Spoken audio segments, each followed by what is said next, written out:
Y vamos a una clase más, de nuestra serie de Yeshua, el profeta al cual oír,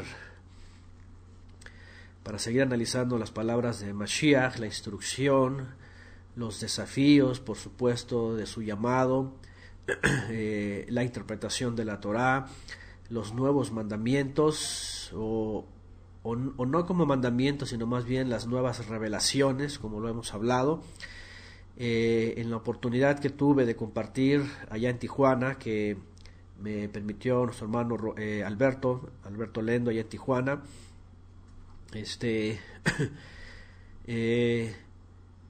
compartíamos un poquito sobre esta serie, la importancia, ¿verdad?, de las palabras de Yeshua, la importancia de ello, aunque obviamente no pudimos profundizar mucho porque es gran cantidad de material lo que Yeshua habló, enseñó, y habría que también reflexionar, como lo vamos a ver hoy,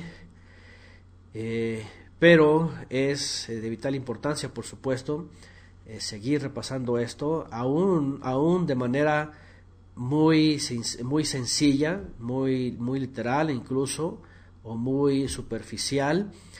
Supera, por supuesto, toda la sabiduría de hombres, especialmente la que presume ser sabiduría en el judaísmo o en el mismo cristianismo. La verdad es de que no hay más palabras de vida eterna más que en las que son de Yeshua, y por supuesto también instrucción, ¿verdad? Y la forma de vivir. Bueno, ok, ya por ahí ya se desplegó el chat que estaba ahí atorado, ¿eh? Muy bien, bueno, ahí están algunos comentarios, gracias. Y estaremos al pendiente sobre lo que les mencionaba, ¿verdad?, de las nuevas noticias sobre este objeto y las consecuencias.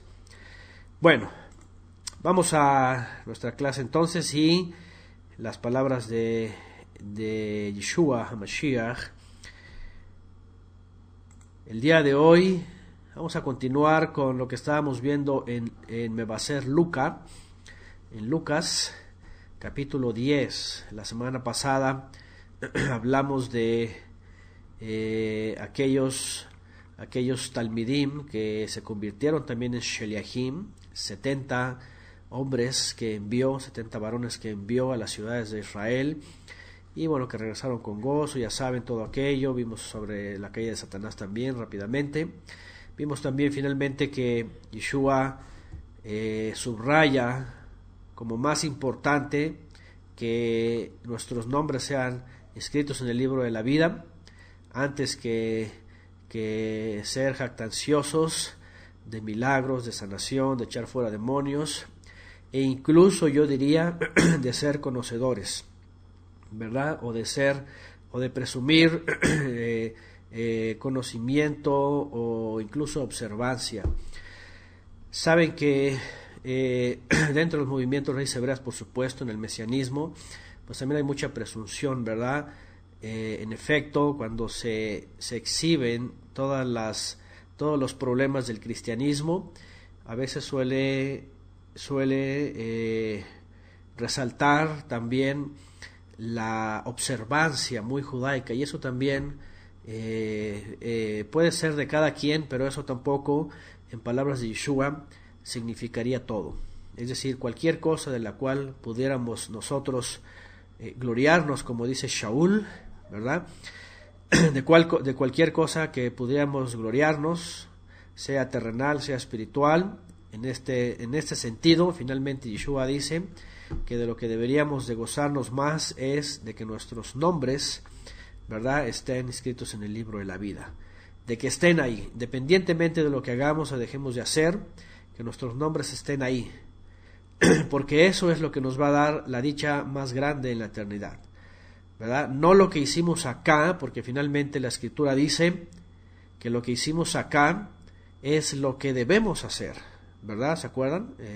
Está escrito, ¿verdad?, también en el Brit Hadashah, dice que somos trapos de inmundicia, y también agrega que lo que hacemos aquí es realmente lo que nos corresponde hacer aquí, es decir, no estamos haciendo algo que sea de más, ¿verdad? No estamos haciendo algo que se nos pueda atribuir como algo que hicimos de más y que merecemos el reconocimiento. No, sino más bien lo que hacemos acá abajo es algo que realmente es lo que tenemos que hacer. Es lo que tenemos que hacer y bueno, pues más nos vale que lo hagamos. Pero de lo más grande y lo más grandioso que podemos gozarnos, fíjense, es algo que ni siquiera nosotros podemos hacer, sino es algo de que ha hecho el Mashiach por nosotros, que nuestro nombre esté inscrito en el libro de la vida. Y eso viene solamente del Padre a través de Mashiach. Todo lo demás es lo que tenemos que hacer. Y ahí es donde vemos la grandeza de su favor, ¿verdad? De su favor, su gracia. Bueno, eso vimos parte de lo que vimos la semana pasada. Y después Yeshua sigue hablando las palabras del Eterno. Vamos a Lucas, entonces Lucas 10. Bueno, vimos también cómo Yeshua se goza de que el Padre ha sido benevolente con los suyos, con los niños, Él les llama.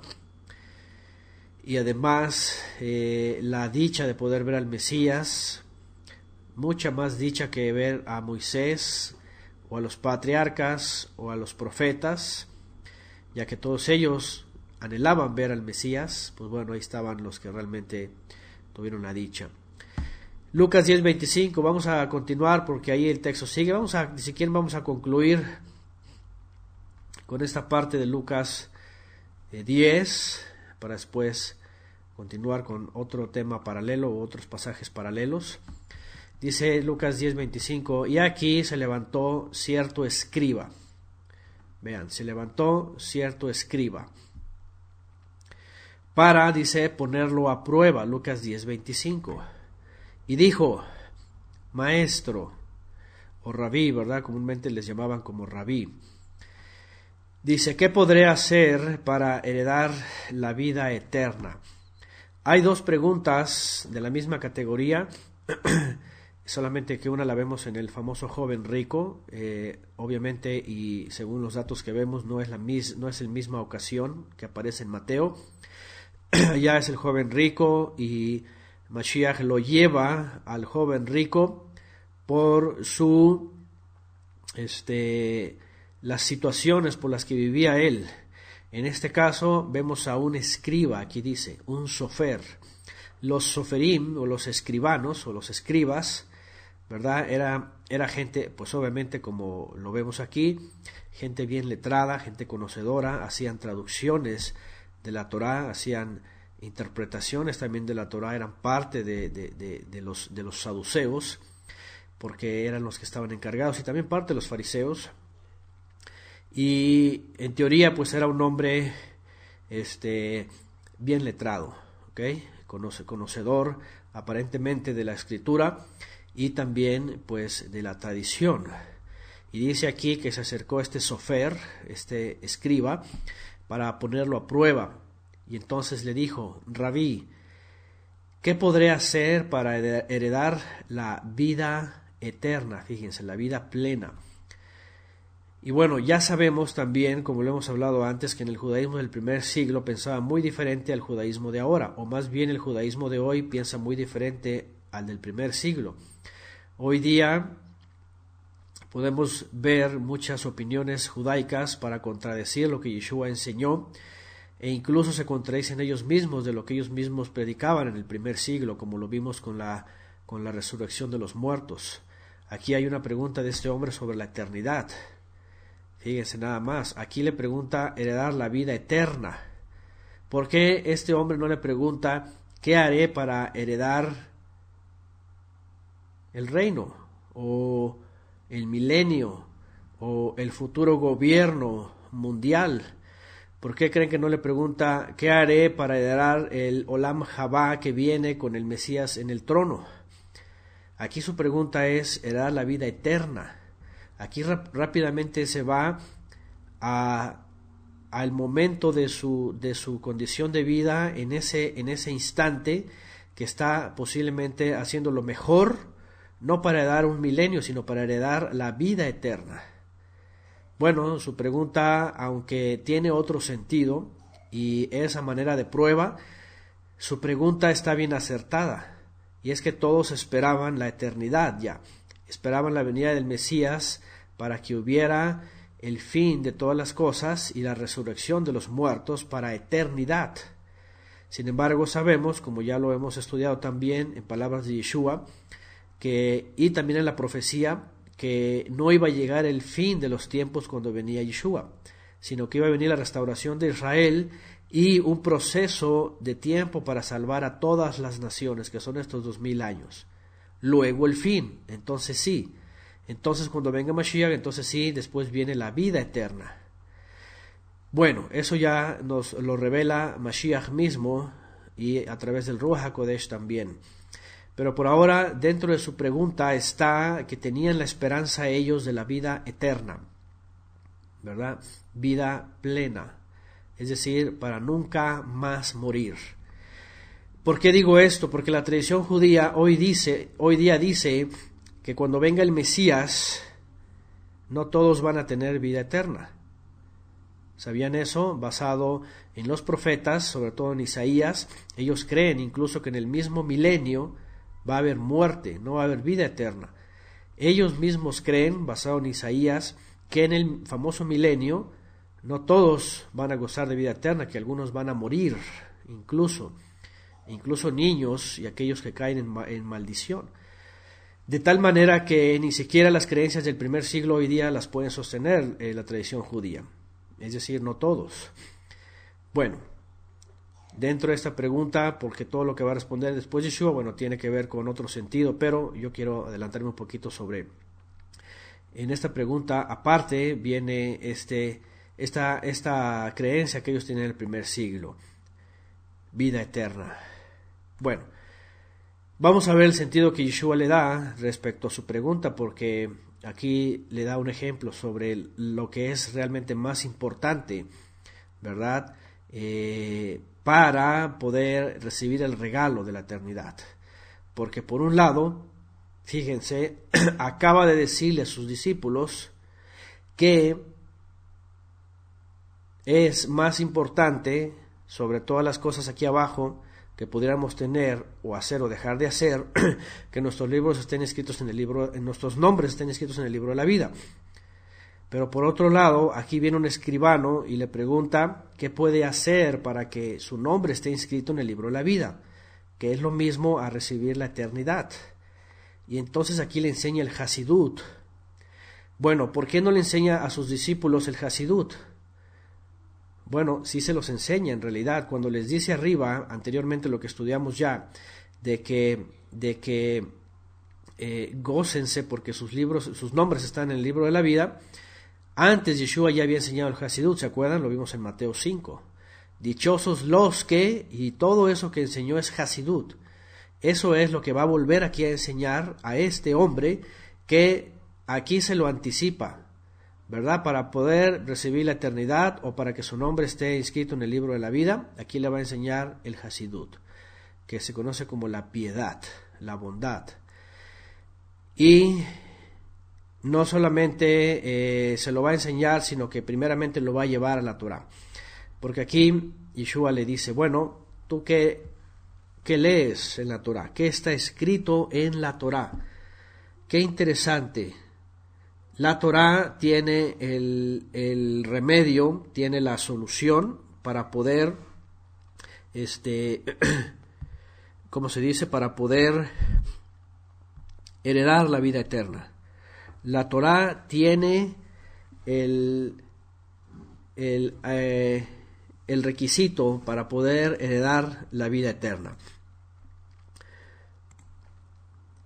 Vamos a ver. ¿Qué está escrito en la Torah? ¿Cómo lees tú? Y dice en el 27, y él contestó diciendo, fíjense, Ve'ahavta et Adonai Elohecha bechol levavecha uchol nafshecha uchol meodeja. Y luego agrega, Ve'ahavta leareja kamoja. Amarás al eterno tu Elohim con todo tu corazón, con toda tu alma y con todas tus fuerzas. ¿verdad? Y luego dice, y amarás a tu prójimo como a ti mismo.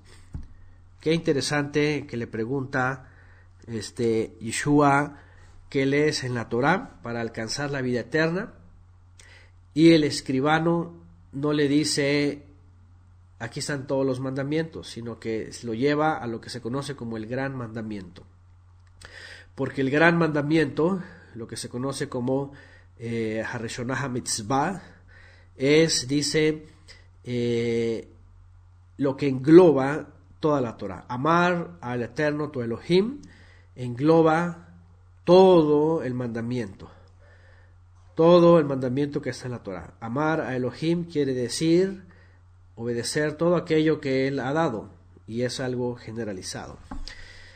Y con todo el corazón, alma y fuerza. Aquí en esta traducción agrega y mente.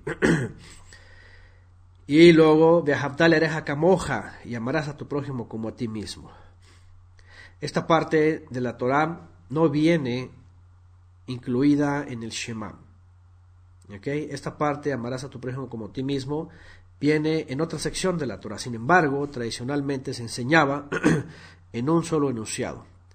Amarás al Eterno, tu Elohim, con toda tu alma, tus fuerzas, con todo tu corazón, y también amarás a tu prójimo como a ti mismo. Ese es el medio para poder heredar la vida eterna, según el escribano, y según lo que Yeshua le pregunta, ¿qué es lo que dice la Torah? El gran mandamiento, se conoce como la gran ordenanza. Y vean lo que responde Yeshua, y obviamente porque aquí Yeshua le responde así. Ese es el sentido, ese es el requisito para la heredar la vida eterna. Porque Yeshua le responde, has hablado correctamente. Has hablado correctamente. Eso es el medio para heredar la vida eterna. Fíjense nada más. Ahora pregunta, ¿por qué Yeshua no le dice, bueno, tienes que creer en mí, tienes que ¿verdad?, confesarme y hacer la oración del pecador y confesarme y listo? ¿Por qué no le dice eso? Bueno, porque la pregunta viene de un escribano, y finalmente en la Torá, en el resto de los mandamientos se engloba que hay un mandamiento que cuando dice amarás al Eterno tu Elohim con todo tu corazón, alma y fuerza, engloba y conecta con un mandamiento relacionado al Mesías. ¿Cierto o no es cierto? Y es parte de la serie que estamos viendo, por supuesto. ¿Cuál es ese mandamiento que incluye amarás al Eterno con todo tu corazón, alma y fuerza? Pues el mandamiento mismo que está en la Torá, profeta les voy a levantar en medio de sus hermanos, a él van a oír. Así que si amas al Eterno con todo tu corazón, alma y fuerza, Yeshua no tenía que decirle cree en mí, simplemente si tú amas al Eterno con todo el corazón, alma y fuerza, y obedeces por supuesto la Torá, también vas a creer sobre el profeta que voy a enviar, y eso es lógico, es algo que se conecta totalmente con él, y va a creer al Mesías, por ende. Problemita con el micrófono y el audio, la internet. Bien, entonces continuamos. Sí, de pronto hay problemas generales en el internet, no sé qué pasa ya en general, no sé los cambios que están haciendo con la nueva tecnología, no sé qué está pasando, pero bueno. Perdón. Bien, continuamos. Entonces estamos hablando de la pregunta que Sofer, escriba, le hace Yeshua, como él no le dice cree en mí. Eso es algo muy muy importante, definitivamente, porque muchas veces, por supuesto que el sistema dogmático ha enseñado a la gente a ir con la nueva gente, decir, cree en el Señor Jesucristo, ¿verdad? Serás salvo tú y tu casa, así nada más de plano, solamente con creer. Y es que eso es algo que en la Torá dice. El Eterno dice, profeta les voy a enviar, voy a poner mis palabras en su boca, él va a hablar todo lo que yo diga, y el que no oiga, yo le voy a pedir cuentas, ¿verdad? Eso está muy bien, porque la Torá, obviamente, cuando dice eso, es porque hay que creer también en el Mesías. Pero lamentablemente el mensaje nada más se ha llevado muy a la ligera de cree en Él. Y aunque hay que creer en Él, efectivamente, también la Torá dice que hay que creer en el resto de la Torá, por supuesto. Entonces lo que le está diciendo aquí el escribano no es cree en mí, serás salvo tú y tu casa. Le está diciendo, bueno, tú que lees en la Torá, tú que eres escribano, tú que conoces la Torá, tú que lees, ¿cómo lees? Bueno, le pone parte del Shema, incluido amar al prójimo, ¿verdad? Porque también parte de la Torá, entonces estamos hablando de eso, que lleva al Mesías. Yeshua también enseñó que finalmente los que leen, escudriñan la Torá, ¿verdad? Van a conocer al Mesías, porque dice toda la Escritura habla del Mesías. Entonces es algo que se completa. No es nada más creer en Torá y ser salvo, porque la Torá lleva al Mesías. O no nada más es creer en el Mesías, porque el Mesías es revelado desde la Torá. Son ambas cosas. Pero aquí, ¿verdad? Estamos en Lucas 10:27.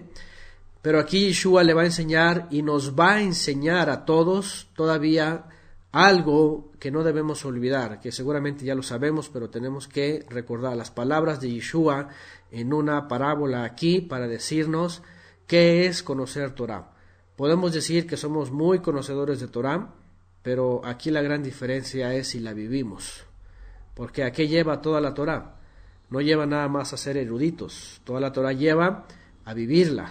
Y una parte de esta, cuando dice de Ahavta le'areja kamoja, llamarás a tu prójimo como a ti mismo, Yeshua toma esta ocasión para un escribano, ¿verdad? Que lamentablemente, y se los digo porque seguramente lo hemos visto o lo hemos vivido o sigue ocurriendo, el echarse un clavado al estudio de la Torá, ¿verdad? Con todos los detalles, incluida la tradición rabínica, de pronto nos entume y nos quita el ser hacedores de la palabra. Y el propósito de conocer la Torá es para ser hacedores y no solamente oidores, definitivamente. Entonces aquí Yeshua nos va a dar una lección para todos aquellos que ya creemos o incluso presumimos tener ventaja de conocer la palabra, pues vivirla y no quedarnos solamente en el conocimiento, ¿cierto? Bueno, aquí Yeshua nos va a dar una lección, dice en el 10:28, entonces, dice, has hablado correctamente, vas a amar al Eterno con todo tu corazón, alma y fuerza, y también vas a amar a tu prójimo, ¿verdad? Dice, y por esta obra vas a ser salvo, le dice al escriba, por esa obra tú vas a llegar a ser salvo. ¿Qué les parece? Y luego dice, pero él, pretendiendo justificarse a sí mismo, le dijo, ¿y quién es mi prójimo? ¿Quién es mi prójimo? Bueno, podemos amar al Eterno, podemos guardar sus mandamientos y creer sus mandamientos y tenerlos en nuestra mente y corazón, pero también aquí habla, ya ven esas dos columnas, al Creador y al prójimo. La pregunta aquí de él es, ¿quién es mi prójimo? Y entonces Yeshua le empieza a dar una parábola, ¿verdad? Dice, cierto varón descendía de Jerusalén a Jericó cuando arremetieron contra él unos salteadores, que luego de despojarlo y golpearlo, se fueron dejándolo casi muerto, o moribundo, pues, ¿verdad? Es decir, mal herido, de tal manera que su condición iba a perder la vida por las heridas. Sucedió que descendiendo cierto ministro, cierto ministro, cierto Cohen, ministro, sacerdote, y estamos hablando de Jerusalén, ¿verdad? Por el mismo camino, fíjense, iba a Jerusalén. Ahora aquí vemos un samaritano, por cierto, vemos a un varón que descendía de Jerusalén a Jericó. Venía, seguramente Jerusalén había hecho aliyá en el sentido de ir a llevar a Jerusalén su ofrenda y de regreso lo asaltan. Ahorita vamos a entrar con el samaritano. Después queda malherido, dice, y luego dice que pasa un Cohen, un ministro, por el mismo camino, y dice que lo vio y pasó de largo. Lo vio y pasó de largo. Fue indiferente. De igual modo, dice, vino un levita y llegó a ese mismo lugar. Un levita, y bueno, habla aquí en general de una de las tribus de Leví. Y hablo de y seguramente Yeshua los mencionó, y yo quiero hacer alusión a que seguramente porque se reconocían como los más fieles, como los más observantes, como los más celosos. Había toda una historia de los levitas en toda la historia de Israel como los más fieles, más observantes, más celosos, ¿verdad? De la Torá, más cumplidores, pues, más obedientes. Entonces pasa un Cohen primero, y luego pasa un levita, que no dice que era, pero era de la tribu de Leví, y llegó a ese mismo lugar, dice, y al verlo también pasó de largo. Pero cierto samaritano, y bueno, para colmo, ¿verdad?, de quien lo pregunta, y de todo el pleito que traían entre Yehudim y samaritanos, Yeshua pone como ejemplo a un samaritano que iba de viaje, y dice, llegó a donde él estaba, y al verlo sintió compasión por él. Ahora, aquí no sé en sus versiones cómo viene. Algunos dicen piedad, otros dicen conmiseración. Hay algunas versiones que dicen sintió lástima. Bueno, tenemos esta palabra en México, que lástima es así como que, ay, pobrecito, mira, ten esta ayuda y ya me voy, ¿no? A ver, aquí hay versiones más, movido a misericordia, se compadeció de él, según la versión, ¿no? Ahorita vamos a ver lo que significa finalmente todo esto. Aquí dice fue movido a compasión, lleno de compasión. Al verlo sintió compasión por él, y acercándose, dice, le vendó sus heridas y les aplicó vino y aceite. Esos son los remedios naturales desde la antigüedad, para las heridas, para la sanidad, para el cuerpo, para la restauración, para raspaduras, todo esto, vino y aceite. Y lo puso en su asno, lo llevó a un mesón y le brindó atención. A la mañana siguiente sacó 2 denarios y entregándolos al mesonero, le dijo, atiéndelo, y si gastas algo más, te lo pagaré cuando regrese. ¿Quién pues de estos 3 opinas tú que fue el prójimo de aquel que cayó en manos de los salteadores? Y pues la pregunta hacia una respuesta obvia, ¿verdad? Pero vean cómo Yeshua nos lleva a todos en cada situación a los puntos importantes. En este caso, pues un escriba, ¿verdad?, letrado, estudioso, conocedor, que viene a tentarlo y que le quiere poner una trampa a Yeshua, pero que Yeshua conoce su corazón y nos va a enseñar una gran lección. La Torá tiene que ver con aplicar efectivamente, como dicen por acá, la justicia y la misericordia, ¿verdad?, antes que el conocimiento y la habilidad escritural. Cuando le pregunta, ¿quién crees que es tu prójimo?, ¿por qué le pregunta, ¿quién es mi prójimo? ¿A quién tengo que amar?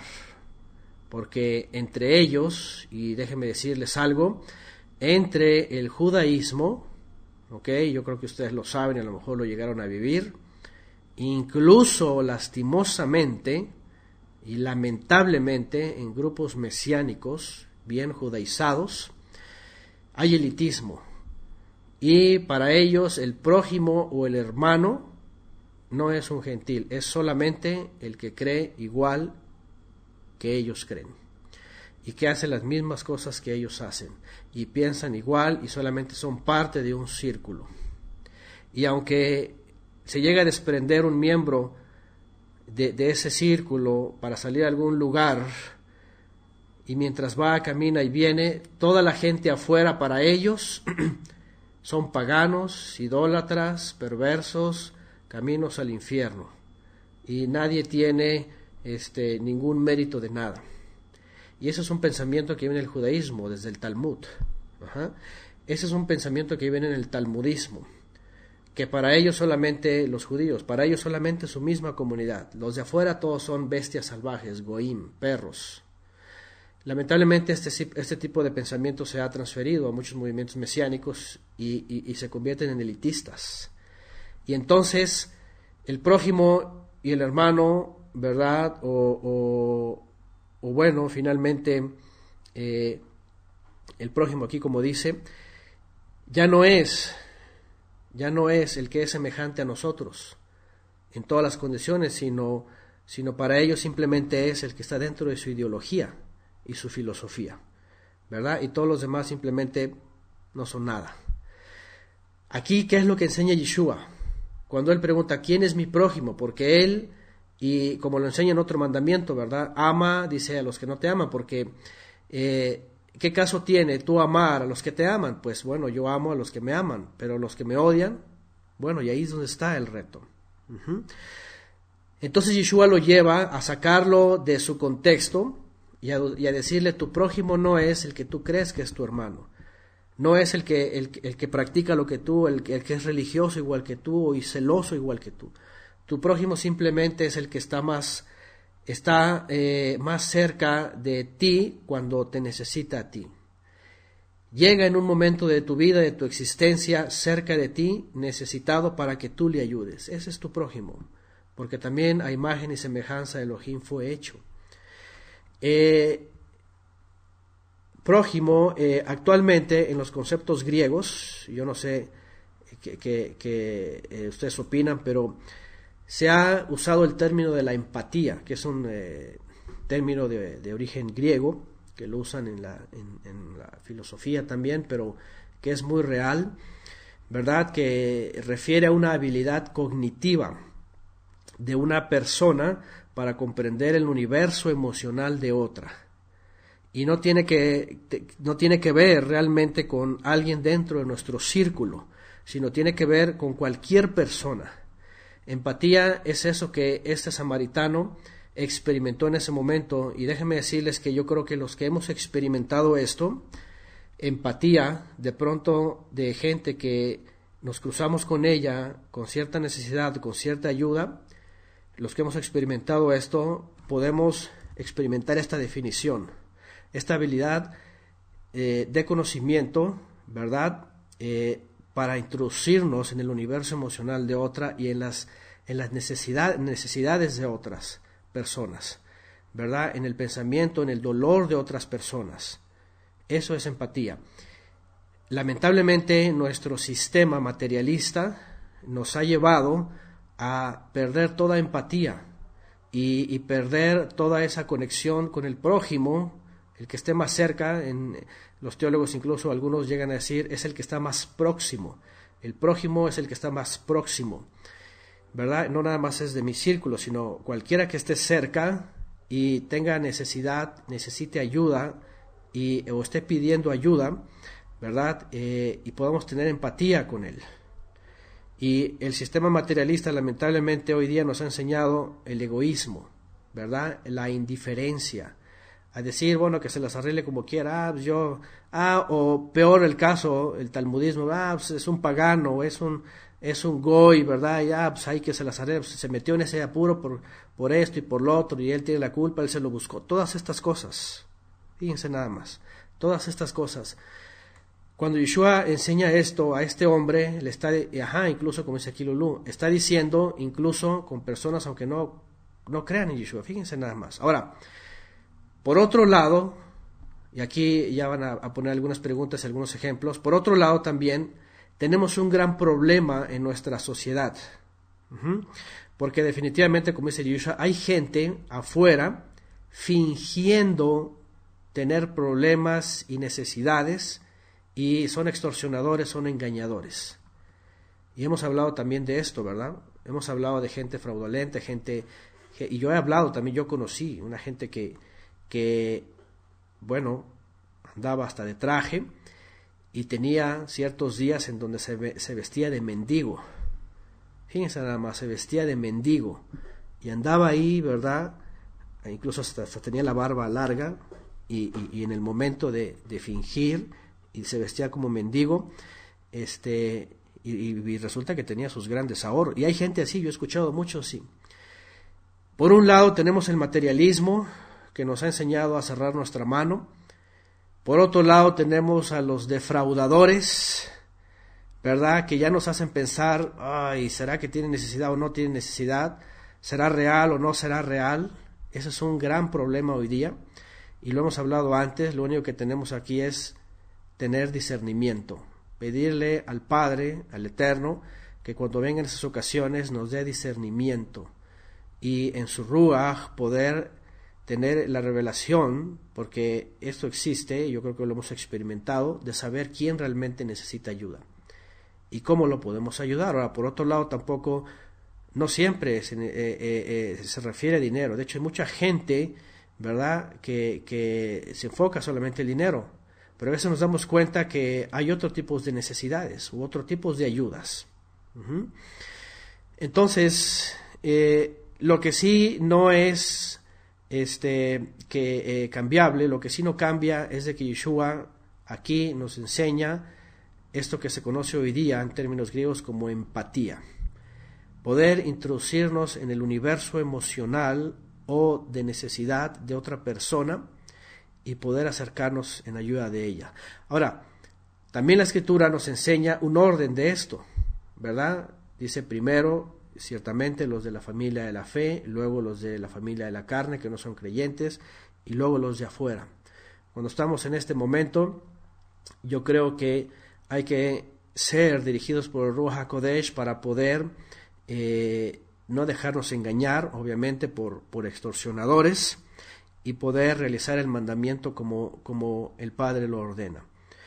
Pero sí también, ¿verdad?, este es un antídoto para que vayamos destruyendo todo ese camino de indiferencia que nos ha creado el materialismo y ese sistema egoísta, ¿verdad?, del mundo. Porque no podemos ser indiferentes todo el tiempo. No podemos, tampoco podemos usar de pretexto, ¿verdad?, que hay muchos engañadores y decir, no, pues ya no ayudo a nadie, ya no hago caso y no, ¿y qué tal si me está engañando? Y no, realmente a veces sabemos que sí, realmente hay gente que lo necesita. Y entonces ahí es donde yo creo que tenemos que ser sinceros con nosotros mismos, por supuesto, porque el Eterno no lo engañamos.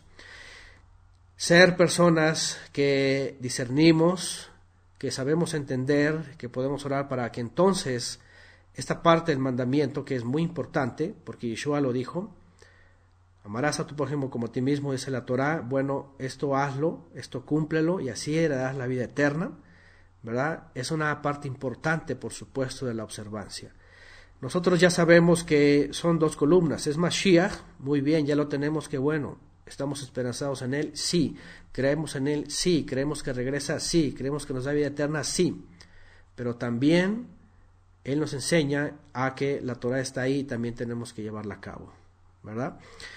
Y pues definitivamente saber ser sabios, tener discernimiento para saber a quién ayudar, como dice aquí Claudio y Mario, ¿cómo saber a quién ayudar? Esa es de las preguntas que se han hecho y son muy difíciles. ¿Por qué? Porque como dijimos, vivimos rodeados de mucha gente que finge, ¿verdad?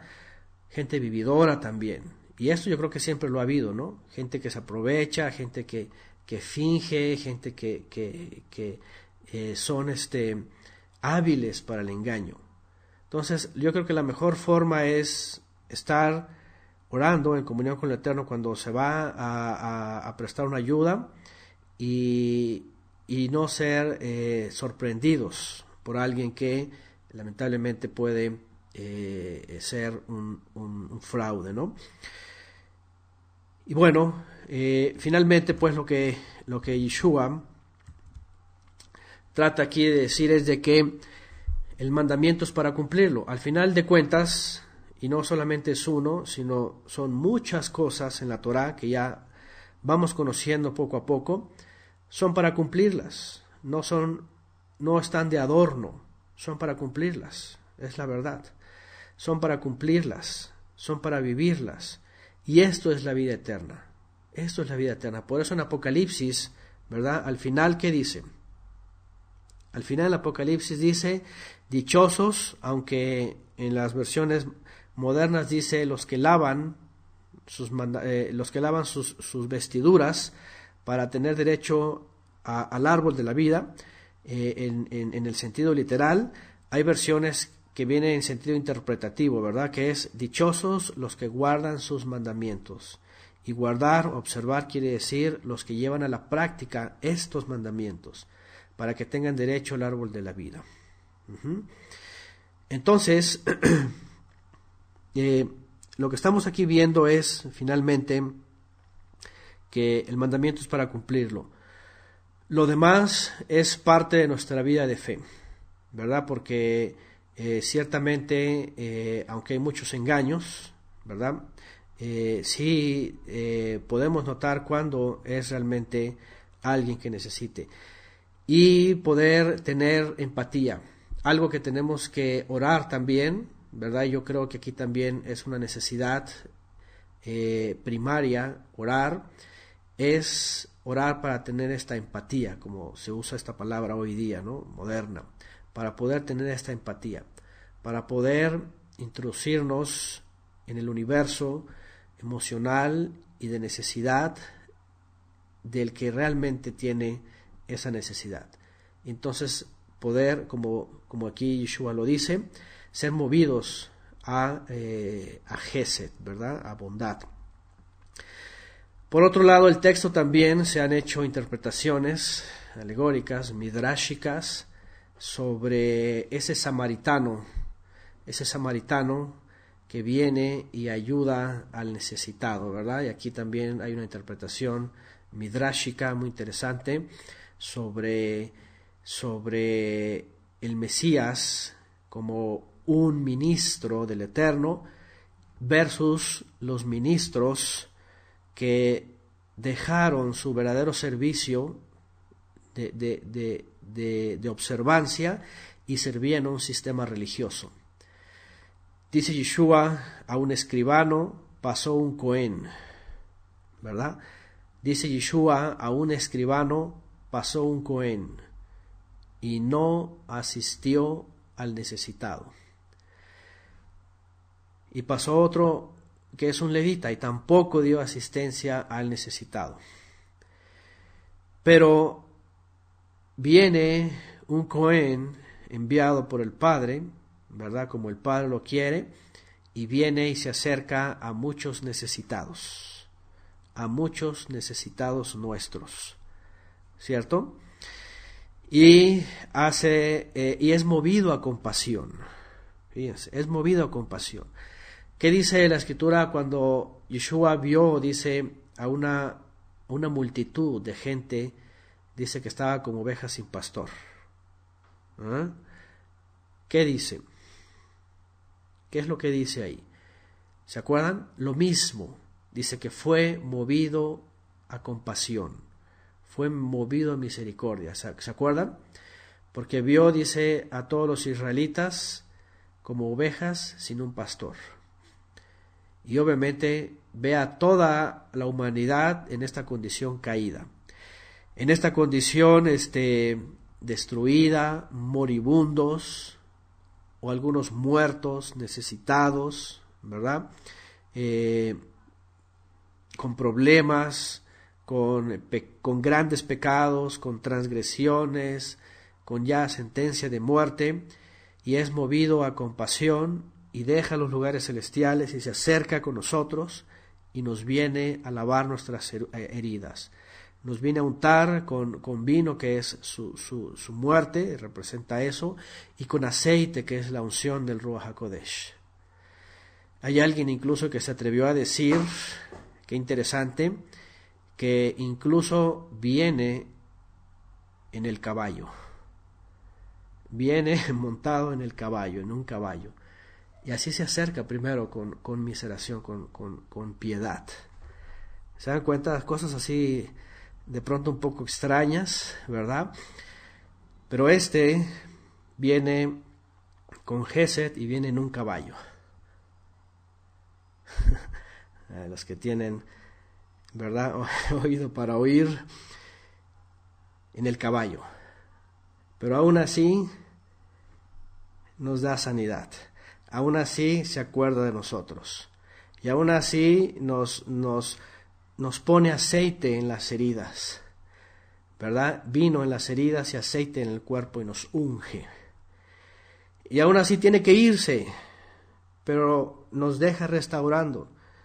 Y dice que aún así, si aún así usamos de más o necesitamos de más de Él, cuando regrese, Él va a ajustar las cuentas. Dice que Él va a pagar todo lo que falte. Él va a traer y va a completar finalmente todo lo que necesitemos. Entonces, cuando vemos a Mashiach en este Midrash también, que Él hizo todo esto, como dice Shaul, que estando en la divinidad, estando como un ser superior delante del Padre, fíjense nada más, delante del Padre, no estimó quedarse ahí, sino que se humilló para ser siervo, para ser como nosotros, para venir a sanarnos, para venir a curar nuestras heridas con su vino, que es su muerte, su sangre, para venir a ungirnos con el aceite del Padre, que es el Ruach HaKodesh, y dejarnos, mientras nos sanamos y mientras completamos estos 2000 años, ¿verdad?, de sanidad a todas las naciones, Él regresa y va a saldar todas las cuentas para poder tomarnos. Esa es la más grande empatía que podemos aprender y finalmente nosotros también practicarla con los demás. ¿Qué nos cuesta si Él lo hizo? Y Él dejando todas las cosas tan grandes y maravillosas, nosotros que somos igual a todos los que nos rodean, pues tener esa empatía, ¿verdad? Y poder practicar esos mandamientos y poder confirmar la vida eterna, cumpliendo sus mandamientos. ¿De qué sirve saber toda la Torá y presumir que practicamos esto y lo otro sin mácula, ¿verdad? Si no llevamos a cabo todo esto, es vano. Y realmente, comenzando con un servidor, y yo creo que todos tenemos que aprender aquí de las palabras de Yeshua. Si Él lo hizo con nosotros, ¿por qué nosotros no hacerlo con los demás? Y así confirmamos entonces que nuestro nombre esté inscrito en el libro de la vida y que a través de Él y lo que Él nos enseña a vivir la Torá, pues entonces podamos corroborarlo y confirmarlo. Cuando le pregunta al final a este hombre, ¿verdad?, ¿quién es ese prójimo? Porque no es de tu élite, no es de tu grupo, no es de los que piensan como tú, no es de los que se jactan como tú, no es de los que creen que todo lo tienen como tú, no solamente es tu grupo. Cuando ves que tu prójimo es aquel que necesita ayuda, ¿verdad? Porque finalmente Yeshua, ahora aquí está lo más maravilloso también del Padre y Mashiach, porque Mashiach no vino solamente a los suyos. Él es el primero que dejó de ser, o más bien enseñó a Israel, porque en el principio no fue así. El principio no se trataba de elitismo, ni solamente de un pueblo. Se trataba de salvar a toda la humanidad. El pueblo de Israel tenía que ser un medio para todas las naciones, ser luz a las naciones. Como no lo completaron cuando vino el Mesías no venía con tintes elitistas, por supuesto. Aunque vino primeramente, por cierto, y por supuesto, a la descendencia de Abraham, lo que ocurrió en el año 50, que sorprendió a propios y extraños, era que el Mashiach abriera una puerta a las naciones. De tal manera que no vino solamente y exclusivamente a la descendencia de Abraham, sino a todas las naciones, a todos aquellos que muchos hasta el día de hoy llaman, esos son las bestias salvajes, los perros, los goim, ¿verdad?, los excluidos. No, Mashiach también vino a nosotros, al olivo silvestre, a la hierba que no tenía fruto, a la hierba que se seca pronto, y nos arrancó de allá y nos injertó en su huerto para dar frutos a través de él. Entonces Él nos mostró, y obviamente Él lo mostró y lo ha mostrado en estos 2000 años, que Él es esa figura del buen samaritano, que Él practicó la Torá. Y entonces nos enseña pues a nosotros a no caer en esa trampa, ¿verdad?, de la tradición de solamente ser oidores. Por eso Shaul también dijo, no son los oidores, sino los hacedores, ¿verdad?, los que van a recibir el galardón. No son los oidores, sino también los hacedores. Entonces, Mashiach es el gran samaritano, que aunque llegó en un caballo, fíjense, en un caballo, y así nos encontró, así nos ha permitido restaurarnos. ¿Qué le dijo al final Yeshua? Cuando responde el escribano, bueno, el prójimo es el que tuvo compasión de él. Yeshua, ¿qué le dijo finalmente? Ve tú y haz también lo mismo. Y obviamente cuando le dice eso no se lanzó a las montañas a buscar a un moribundo, ¿verdad? Sino que ya nos está enseñando aquí, vayamos y apliquemos la Torah. ¿Qué es lo que dice la Torah? Hagámosla. Eso es lo que quiere el Eterno. Y eso es lo que vino a enseñar Mashiach. Finalmente también, por otro lado, volvemos a confirmar que no se trata de dogmas, ni religiones, ¿verdad?, ni denominaciones, ni solamente creer por creer. Yeshua dijo, ok, tú crees que tienes la vida eterna, crees en el Hijo, crees en el Mesías, bueno, ¿qué lees en la Torah? Ve y haz lo que debes de hacer. Entonces, por una parte, qué bueno que también nos introducimos en el conocimiento de la Torah, sí, pero finalmente, como dice aquí Yeshua, para hacerlo. De veras que es un gran desafío, después de que hemos sido instruidos por religiones y denominaciones y por un sistema materialista, egoísta, indiferente, a volver a retomar esta empatía y este mandamiento. Esforzarnos, no nos queda de otra que esforzarnos para ser verdaderos observantes de la Torah, no solamente oidores, sino hacedores. Ajá. Y ve tú y haz lo mismo también, enseña aquí Mashiach. Bueno,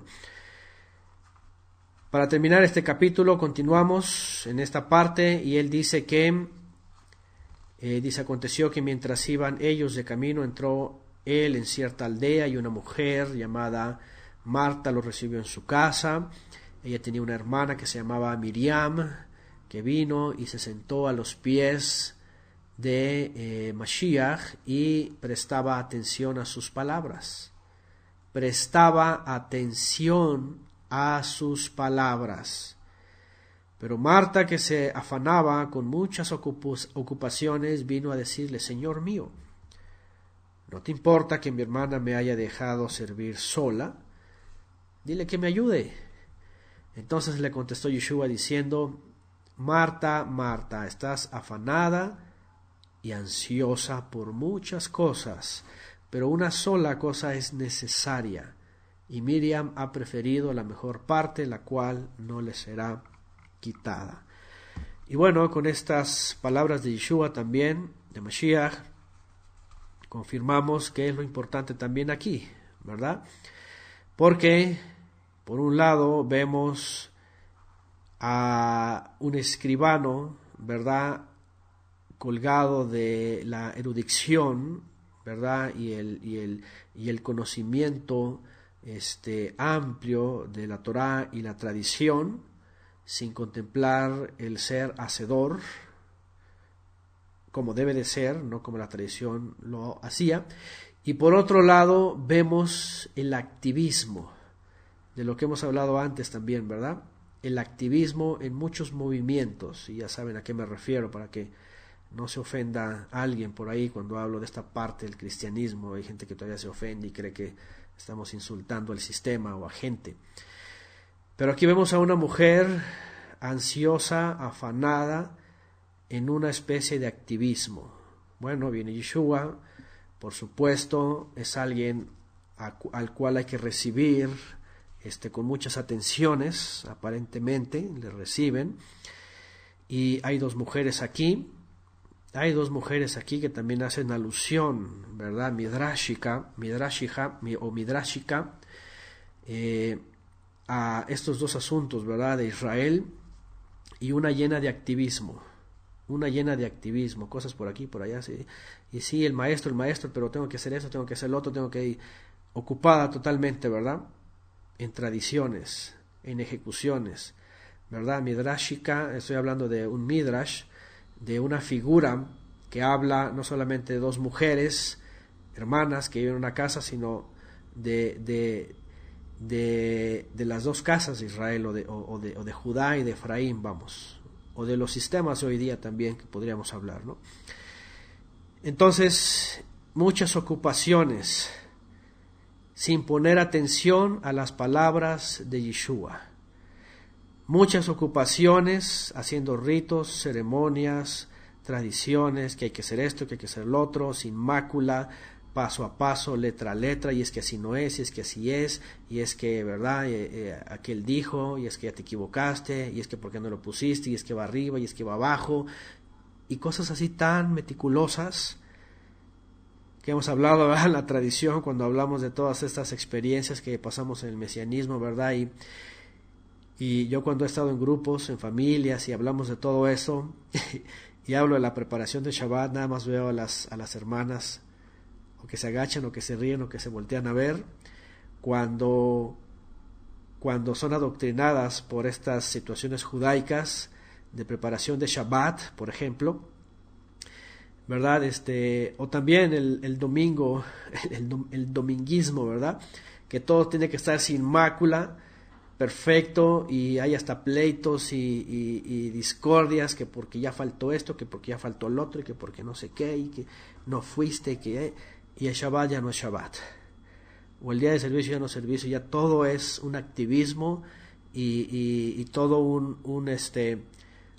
¿cómo se puede decir? Una preocupación humana, ¿verdad?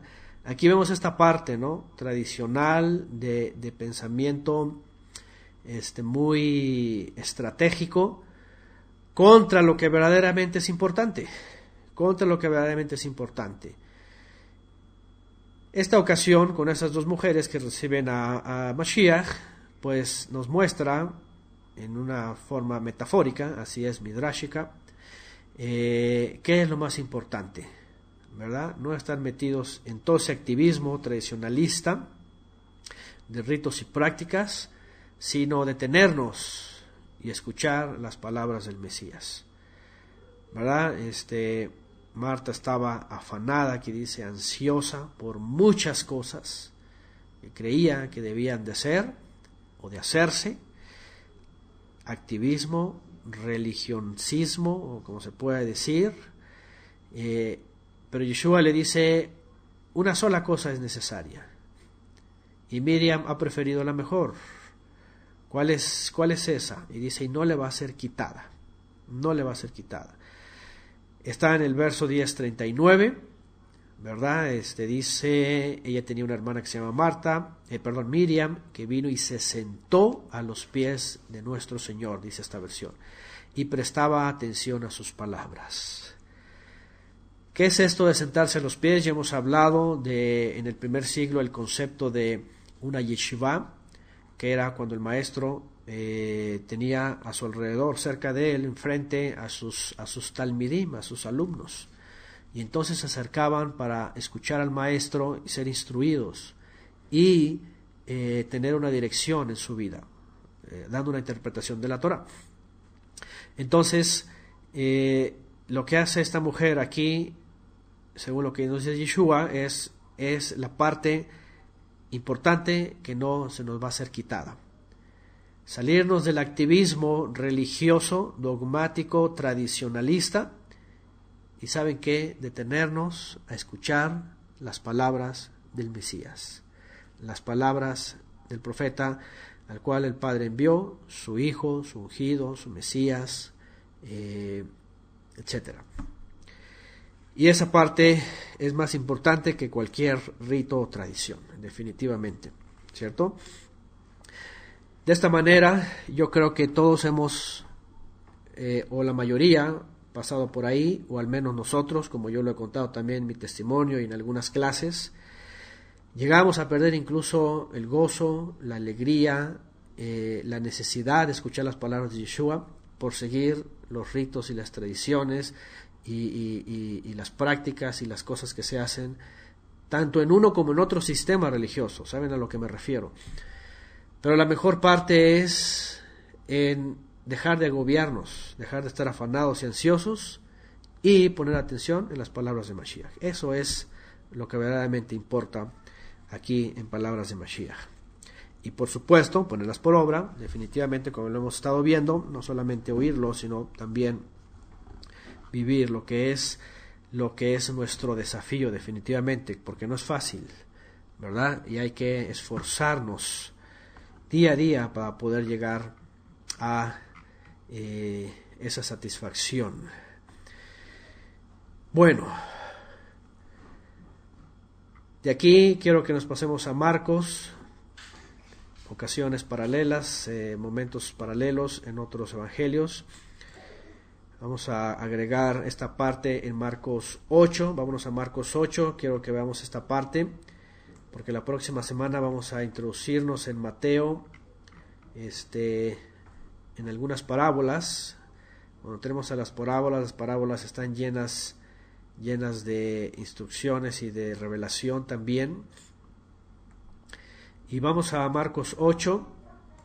En esta ocasión viene la segunda ocasión de la alimentación de una multitud, de otra multitud. Vamos a volverla a ver, dice Marcos 8:1, en aquellos días, cuando de nuevo había una gran multitud que no tenía qué comer, Yeshua llamó a sus discípulos y les dijo: vean otra vez, tengo compasión de la multitud. Modernamente hablando, empatía. Me pongo en sus guaraches, como decimos aquí en México, ¿verdad? Me pongo en sus zapatos. Estoy experimentando su universo emocional interno. Estoy experimentando su universo de necesidad. Estoy experimentando su sufrimiento, su hambre, su desesperación. Eso es lo que se conoce hoy día como empatía. Tengo compasión, dice aquí Yeshua, de la multitud que hace ya 3 días que están conmigo y no tienen qué comer. Fíjense nada más. ¿Qué hacen hoy esos líderes y maestros y no sé qué tantas cosas, apóstoles y rabinos o como se les llame, que hacen grandes congresos y esas cosas, ¿verdad? Donde hay multitudes que dicen, vamos a ir a tal lugar, pero yo hago presencia, les cuesta tanto, y si quieren comida incluida tanto, y si quieren la foto, ¿verdad?, con el rabino tanto, y si quieren días y noches, o comida pagada, y todo es costo, ¿verdad? Todo cuesta. Ya nada más con que se presente o el cantante, ¿verdad?, o lo que sea que se haga llamar, que lleve un título, ya tiene un costo. Fíjense nada más. Y aquí Yeshua ve a la gente y al contrario, en vez de que les diga, oigan, pues si quieren venir, pues saquen sus ahorros y ahora le ahorren todo un año y vénganse y tienen que traer su lunch o tienen que traer ahí su guardadito porque ni crean que yo les voy a dar. No, esto cuesta. Aquí, hoy día sí la gente es, no, es que cuesta.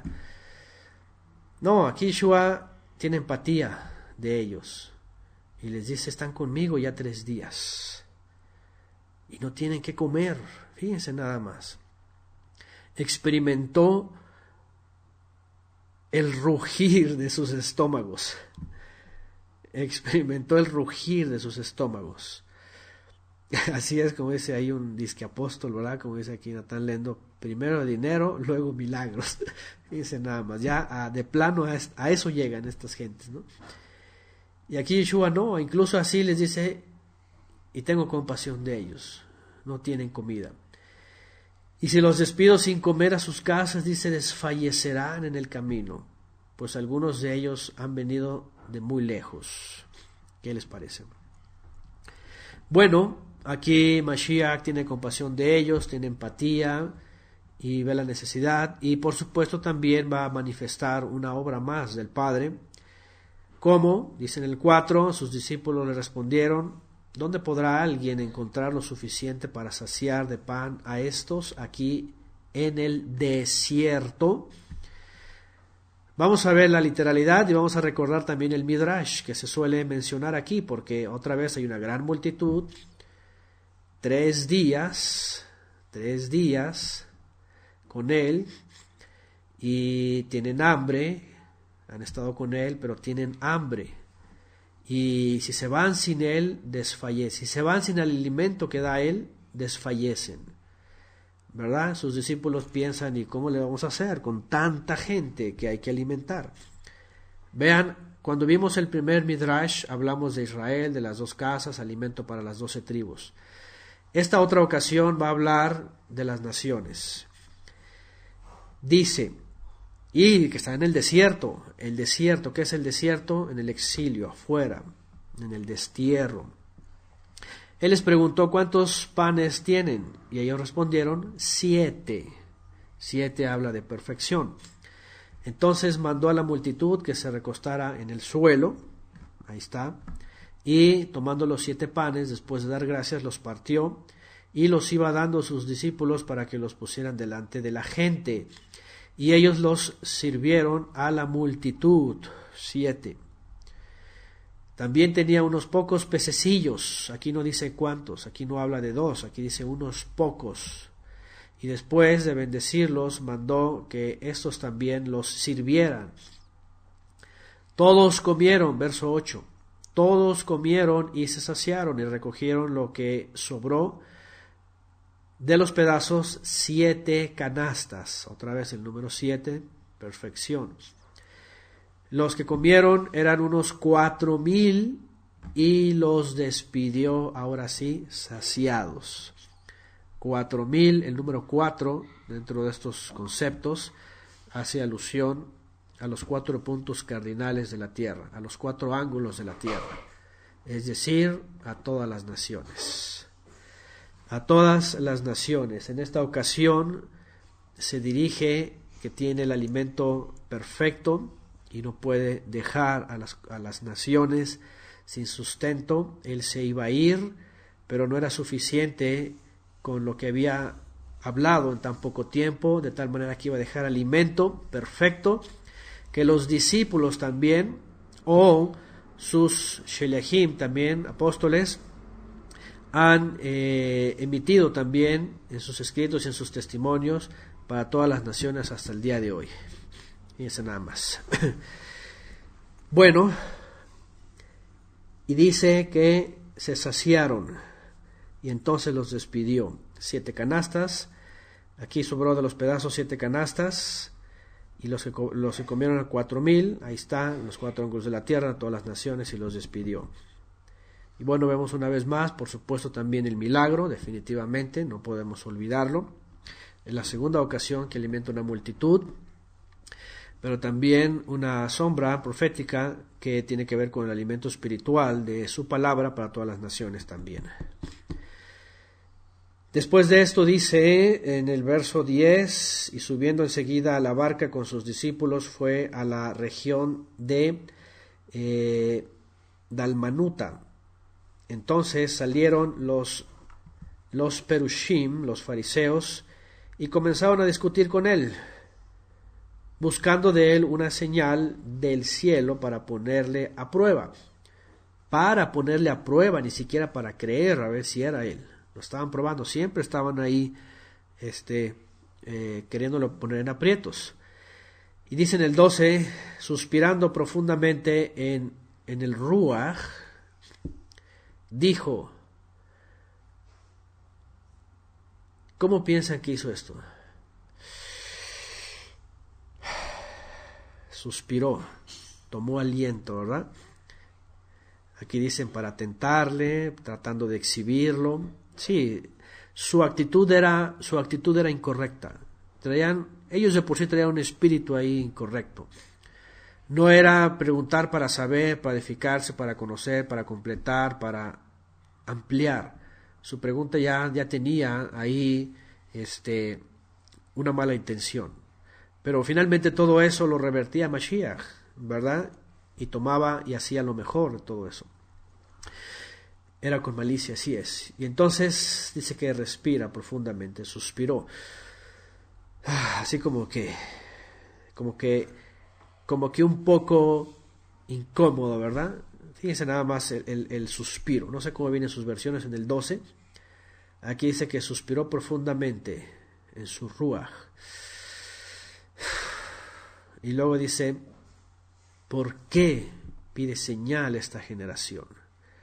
Ese suspiro fue, así es, como dice aquí, ¿verdad? Dice Ofelia, los fariseos son su dolor. De gimiendo, así es, un gemir.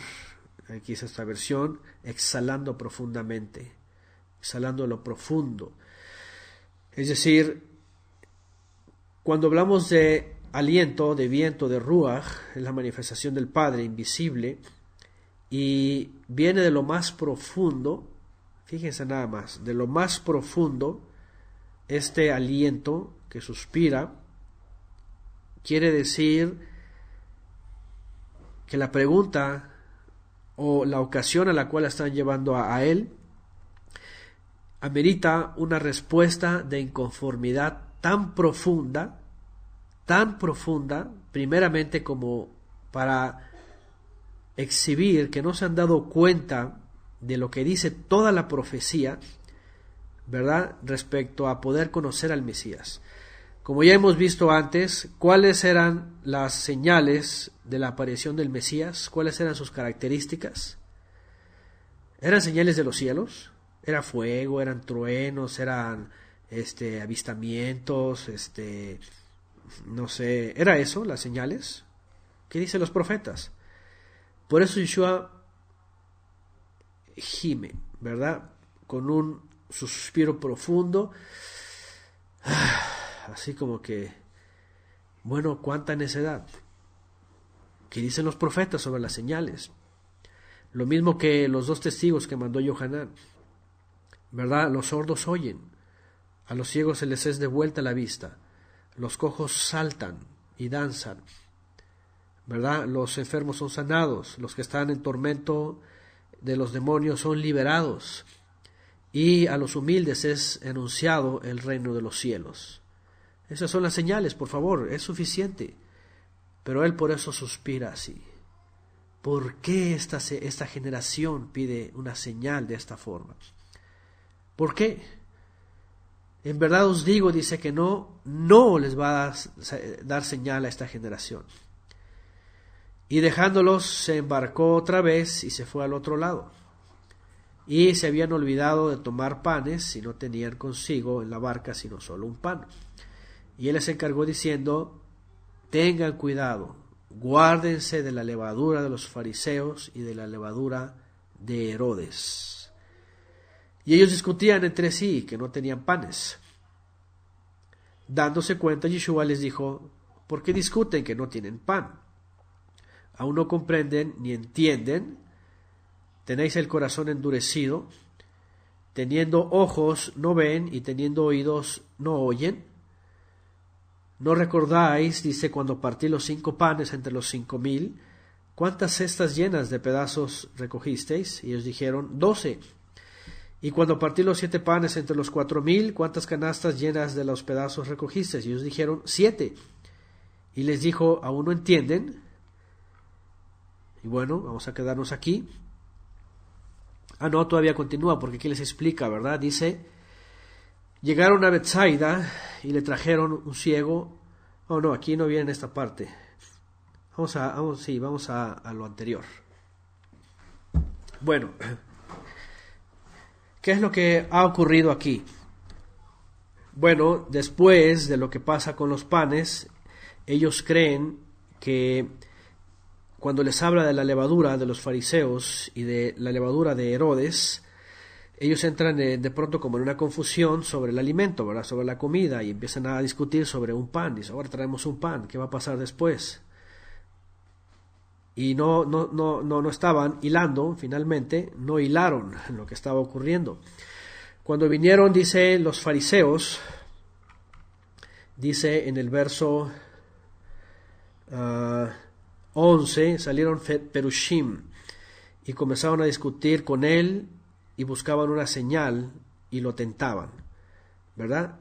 Fíjense que no nada más llegaban y le preguntaban por la señal, dice que salieron y discutían con él, es decir, entraron en debate. ¿Qué se imaginan que discutieron? Bueno, no dice aquí, simplemente entraron en debate, en discusiones. Las clásicas discusiones, ¿verdad?, de los rabinos, las originaban también con el Mesías.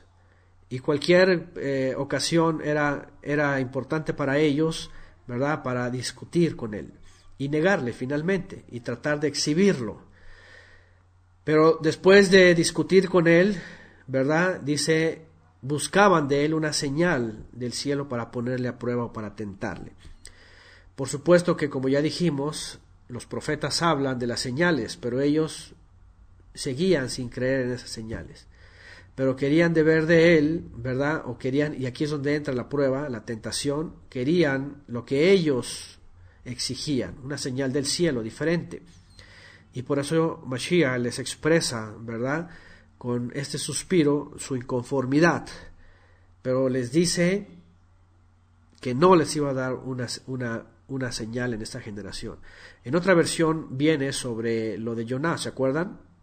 Solamente se les dará una señal, que es la señal de Yoná, porque así como estuvo 3 días en el vientre, así estará 3 días en la profundidad de la tierra.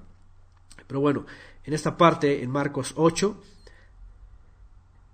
después de esta discusión y después de esta intervención de los fariseos, dice, los dejó, se subió a la barca y en el momento que iban, Yeshua aparentemente en un momento simplemente les dice, guárdense, cuídense. Cuídense, que dice, de la levadura de los fariseos y de la levadura de Herodes. Así de sencillo, nada más. Cuídense de esa levadura. ¿A qué se refería Yeshua? Bueno, ellos empezaron a tener un problema ahí, ¿verdad?, sobre el pan. Ellos pensaban que se trataba del pan, que no habían tenido suficientes panes. Yeshua les trata de explicar y recordar que no se acuerdan lo que ocurrió con los pocos panes y los pocos peces, cuántos comieron. Es suficiente con un pan para hacer mucha más comida. Pero aquí el punto que iba a ellos es la enseñanza, la necedad, la terquedad, la tradición, la doctrina, así es, los dogmas y todo lo que procedía de los hombres, calificado o igual a levadura. Levadura, como hemos hablado antes y lo hablamos en Matzot ampliamente, es asociada con el pecado, ¿verdad?, de orgullo, de jactancia, que se refleja en el ser humano como egocentrismo, algo que proviene del ser humano y que presume individualidad, pero que obviamente está contradiciendo la Torá y que no es Torá. Entonces, cuando dice guárdense de la levadura de los fariseos, era de toda su arrogancia de ellos, era de con su jactancia que venían a cuestionar a Mashiach, ¿verdad?, a su forma, con sus tradiciones, con sus creencias, para dudar del Mesías. ¿Y cuáles eran todas esas? Bueno, las vemos a lo largo y ancho del Brit Hadashah, ¿verdad? A lo largo y ancho del Brit Hadashah. Ritos, costumbres, tradiciones, interpretaciones, enseñanzas presentes, enseñanzas futuras, fíjense nada más, y enseñanzas futuras. Y como lo vimos también apenas la clase pasada, ¿se acuerdan? Así es, también Shaul lo menciona como malicia y maldad. Pero lo acabamos de ver también en la semana pasada, ¿se acuerdan en qué lo vimos? ¿En qué vimos la levadura? ¿Alguien recuerda en qué texto de la escritura de la clase pasada vimos la levadura? Sobre el lavamiento de los vasos, ¿se acuerdan? Y de los jarros y de las manos y todo eso, todas las tradiciones. Ahí Yeshua claramente lo dice. Porque ustedes invalidan el mandamiento, les dice, enseñando como mandamientos tradiciones de hombres. Ahí está la clave. ¿Cuál es la levadura de los fariseos? Bueno, toda la enseñanza de los hombres, toda la enseñanza de la tradición, ¿verdad? Tradición, ritos, costumbres que ellos enseñaban y enseñan hasta el día de hoy, ¿verdad? Por encima de la Torá. Por eso es muy importante y claro poder ver cómo hoy día hay movimientos así, bien talmudistas, bien alágicos, ¿verdad? Que presumen mucha observancia en todos los aspectos de la vida, pero básicamente es lo que dijo Yeshua: guárdense de esa levadura, porque es mucha hipocresía. Así es. Y les dice entonces en el 15: tengan cuidado, guárdense la levadura de los fariseos y de Herodes. Pero ellos discutían entre sí que no tenían panes. Y les dice, se dio cuenta Yeshua y les dijo: ¿por qué discuten sobre el pan? ¿Aún no comprenden ni entienden? ¿Tienen el corazón endurecido? Teniendo ojos no veis y teniendo oídos no oyen. Y ahí les recuerda sobre el milagro de los panes. Entonces la levadura finalmente, y hablándoles en parábolas, se estaba refiriendo pues a toda esa hipocresía de los religiosos. Lo cual también, por supuesto, aquí a nosotros nos desafía para saber en dónde están nuestros pies puestos. Si están nuestros pies puestos en la enseñanza de Yeshua y en la observancia de los mandamientos del Eterno, o estamos pisando en terrenos farisaicos. ¿De qué? De legalismos, tradiciones inventadas por los hombres, enseñanzas inventadas por los hombres, ¿qué más?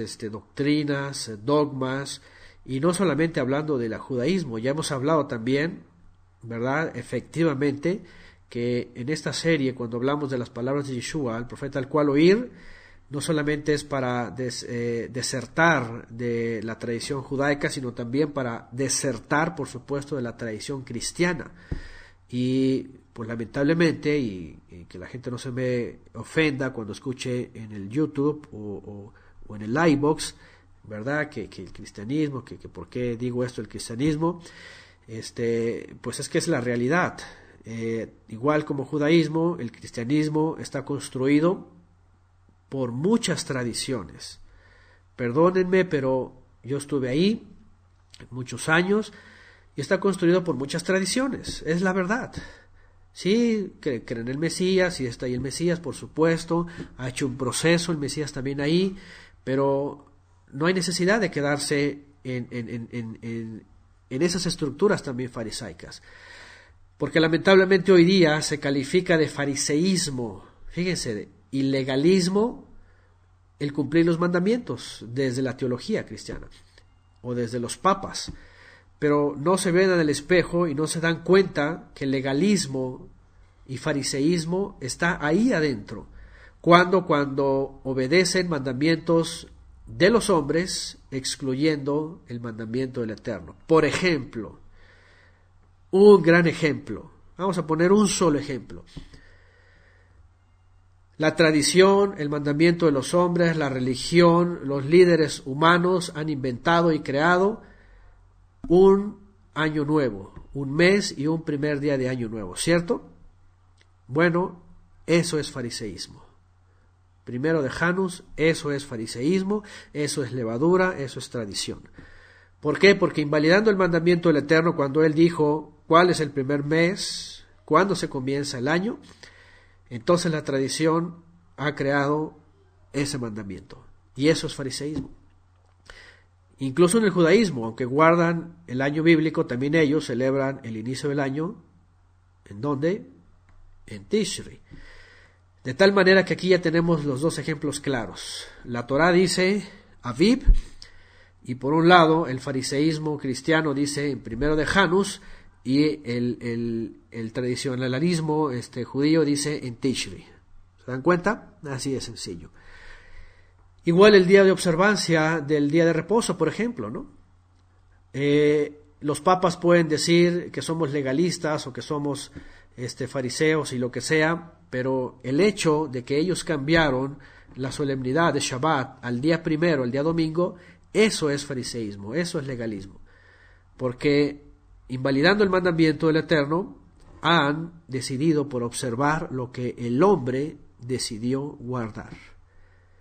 Y así podemos agarrar una serie de mandamientos que al final de cuentas yo creo que todos fuimos cayendo en esta realidad de que estábamos metidos en puro fariseísmo, sea judaico o sea romano. De tal manera que, bueno, lo que nos enseña aquí Yeshua, las palabras de Yeshua aquí, es de que Él se encarga de alimentarnos. No nos preocupemos por el sustento, porque Él envía el pan, el verdadero pan que descendió del cielo, que son las palabras de Él, la instrucción de Él, que Él la multiplica, que tenemos para todas las naciones, ese es el alimento, esa palabra. Pero más bien dice, cuídense de lo que hace que ese pan leude, que es toda la hipocresía, la enseñanza y las doctrinas de los religiosos. Para nuestra fecha, llámese judaica, llámese romana, cristiana. Yeshua dice, el pan yo lo multiplico, yo lo doy, es pan de vida, yo lo multiplico a los 4 ángulos de la tierra, es el alimento espiritual, es el alimento que yo traigo, ese no falla, yo lo puedo dar aún todavía a más naciones, y Él lo sigue dando hasta el día de hoy, pero dice, cuidémonos de que ese pan se leude con la enseñanza de los religiosos. Así de sencillo. Y podamos entender entre el milagro, la enseñanza, la instrucción y el debate aquí, que el pan que recibamos tiene que ser limpio de levadura. Directo de la Torá, directo del Mashiach, sin que le caiga levadura de los hombres. Y entonces así podemos recibir alimento limpio y estar precavidos de las doctrinas de los hombres. Bueno, más adelantito viene un milagro, vamos a seguir leyendo aquí. Dice en el 22, después de eso llegaron a Betsaida y le trajeron a un ciego y le rogaron que lo tocara. Tomando de la mano al ciego, lo sacó fuera de la aldea y después de escupir en sus ojos y poner las manos sobre él, le preguntó, ¿ves algo? La semana pasada también hablamos de estos milagros, ¿verdad? Cómo él usa estas formas para sanar. Y levantando la vista dijo, veo a los hombres, pero los veo como árboles que caminan. Entonces Yeshua puso otra vez las manos sobre sus ojos, y él miró fijamente y fue restaurado. Y lo veía todo con claridad. Y lo envió a su casa diciendo, ni aún en la aldea, diciendo, ni aún en la aldea entres. Bueno, aquí viene un milagro más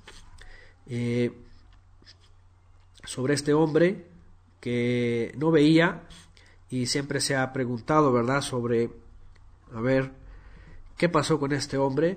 No lo sanó así a la primera. Hay quienes tratan de averiguar, ¿verdad?, porque obviamente Yeshua hacía todo al momento y de forma correcta, sanar. ¿Qué pasó con este hombre cuando a la primera no logra ver por completo? Dice que ve solamente como árboles que caminan. Bueno, simplemente yo he hablado de esto como una ocasión para enseñarnos a nosotros lo que Yeshua después va a enseñar más adelante, que somos como árboles, o con frutos o sin frutos. Y en esta parte de este hombre, pues simplemente no es de que no haya hecho efecto bien el milagro al principio, sino que muestra que somos como árboles. Dice, veo como árboles. Hablando de las personas, ¿verdad? Los seres humanos. Pero finalmente Yeshua vuelve a hacer lo mismo y dice que queda sano. Dice que puede ver con claridad. Y Yeshua le envió a su casa diciendo que no entrara a las aldeas, ¿verdad? Que fuera directamente a su casa, a los suyos, y obviamente y seguramente pues a hablar de lo que había ocurrido a él. Y este sí es una señal, este es verdaderamente la señal, este es verdaderamente el milagro. ¿Para qué pedir señal del cielo si la profecía en los profetas decía que cuando viniera, por ejemplo, una de las señales era esto, que iba a dar vista a los ciegos, y la dio, y no solamente a los invidentes físicos, sino también a los espirituales, de tal manera que ahí vemos una evidencia de que es el Mesías, sanó al que no veía. Dice en el 27, salió Yeshua con sus discípulos a las aldeas, a Cesarea de Filipo, y en el camino preguntó a sus talmidim, diciendo, ¿quién dicen los hombres que soy yo? ¿Quién dicen los hombres que soy yo? Aquí viene otra vez lo que ya vimos antes, vamos a repasarlo. Y él respondió diciendo, unos Juan el Bautista.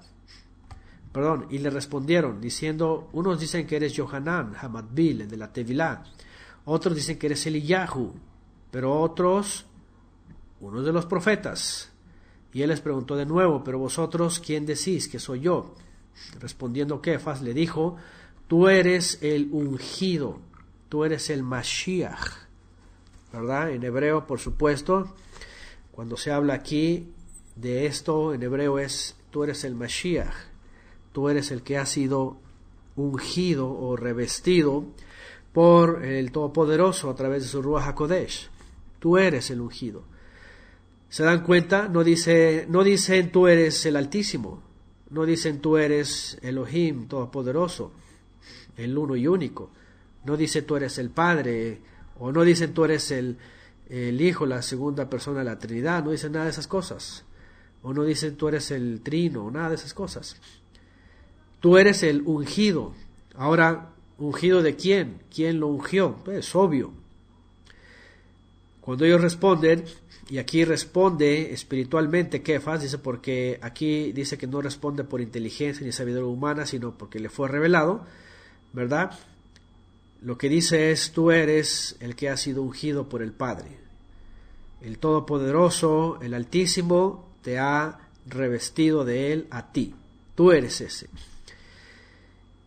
Sin embargo, él dice que les advirtió severamente que no hablaran de él a nadie. Y comenzó a enseñarles que el Hijo del Hombre debía padecer muchas cosas y ser rechazado por los ancianos, los principales ministros y los escribanos, y ser muerto y después de 3 días resucitar. Y aquí viene algo más interesante.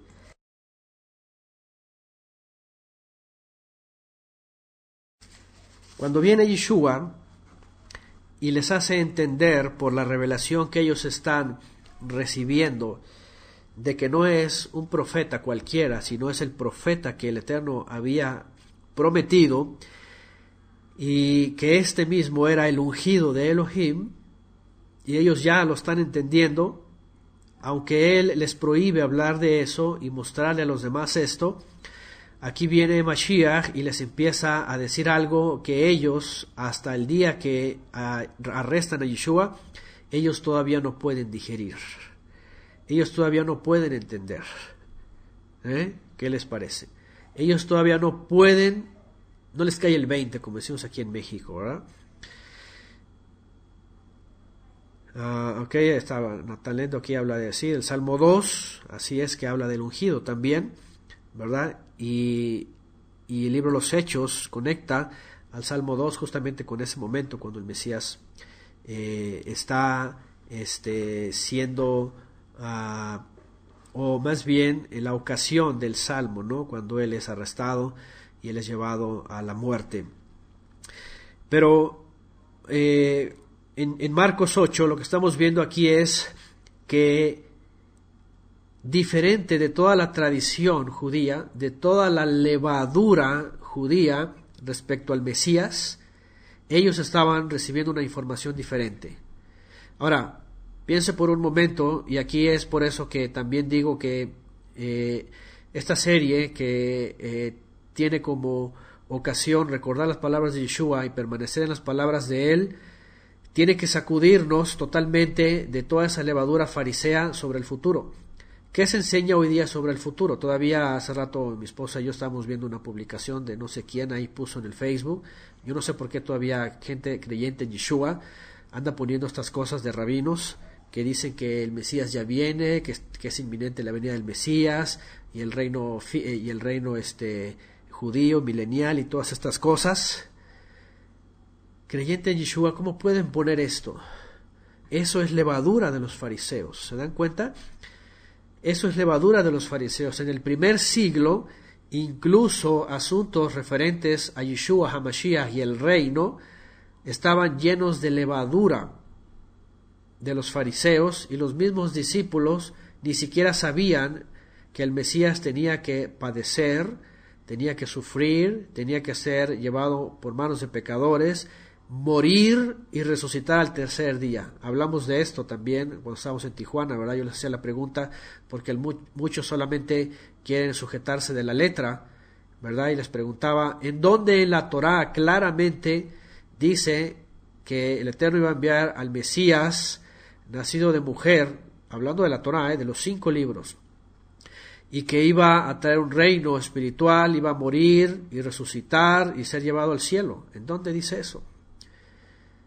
Sin embargo, Yeshua lo viene a revelar. Claro que viene en códigos, viene en sombras, está escondido, por supuesto, no para los sabios, sino para los entendidos. Pero sin embargo, a lo que voy es de que aquellos que se decían ser sabios no entendían esto y cargaron de levadura todo el asunto referente al Mesías. Cuando Yeshua aquí les dice, no digan quién soy yo, ¿verdad? Y qué es lo que va a pasar al Mesías, es de que, dice aquí, voy a volver a leer,